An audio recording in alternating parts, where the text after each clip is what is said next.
जैसा कि हमने पिछले एपिसोड में देखा था कि सूजीओन ने जूजू कियोन को रात को मिलने के लिए बुलाया था और तभी जूजू कियोन सूजीओन को मिठाई देता है क्योंकि वह उसे बहुत लाइक करता है। तभी सूजीओन कहती है कि तुम मेरे लिए मिठाई लाए और मैं तुम्हारे लिए कुछ नहीं लाई और काफ़ी ऑकवर्ड फील करती है।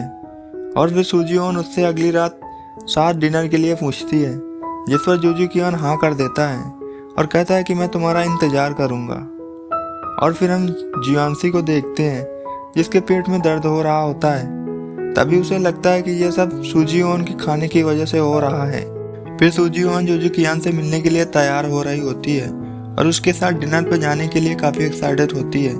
लेकिन तभी जियांसी उसे अपने साथ मंदिर चलने को कहता है और वे लोग मंदिर जाने लगते हैं, जहाँ जियांसी अपनी दादी की तबीयत ठीक होने की गॉड से प्रे करता है। और तभी सूजीओन भी उसकी दादी के लिए प्रे करती है और वे लोग महल की तरफ वापस आने लगते हैं। रास्ते में उनकी घोड़ा गाड़ी खराब हो जाती है और तभी वे बदमाश लोग फिर से आ जाते हैं जियांसी और सूजीओन पे हमला करने के लिए, और वे दोनों उनसे बचने के लिए वहां से भागने लगते हैं। और तभी भागते भागते वे दोनों एक गड्ढे में गिर जाते हैं और बेहोश हो जाते हैं। और तभी वहां जियांसी के सैनिक भी आ जाते हैं और उन सभी लोगों में लड़ाई होने लगती है और जियांसी के सैनिक उन बदमाशों को पकड़ लेते हैं। फिर उन दोनों को होश आता है और उस गड्ढे से निकलने के लिए मदद की पुकार करने लगते हैं, लेकिन उनकी मदद करने के लिए वहाँ कोई नहीं होता। और उधर जूजू कियान सूजीओन का इंतजार कर रहा होता है। इंतजार करते करते शाम हो जाती है, लेकिन वो बेचारा उसका फिर भी इंतजार करता है। और फिर वहीं एक दुकान पर सूजीओन के लिए मिठाई लेता है। फिर वे दोनों किसी तरह गड्ढे से बाहर आ जाते हैं और आराम की सांस लेते हैं। और फिर वे दोनों रात बिताने के लिए पास के गांव की तरफ जाने लगते हैं। और तभी उन्हें कुछ लोग मिलते हैं और वे दोनों उनके यहाँ रात बिताने की बात करते हैं। तभी वो लोग कहते हैं कि क्या तुम दोनों का संबंध राजा और नौकरानी का है, और उन्हें लगता है कि ये सब झूठ बोल रहे हैं और उनकी मदद करने से मना कर देते हैं।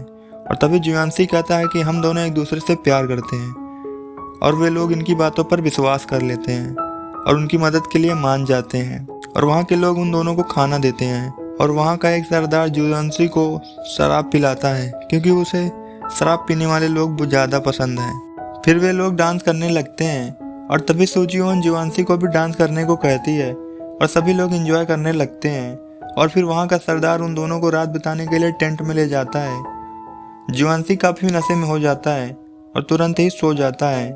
फिर जियांसी एक सपना देखता है जिसमें जब वो छोटा था तब उसके महल में आग लग गई थी और उसमें जलकर उसकी माँ की मौत हो गई थी।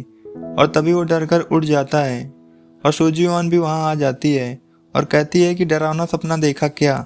फिर वे दोनों बाहर बैठकर स्टार्स काउंट करने लगते हैं और ये एपिसोड यहीं समाप्त हो जाता है।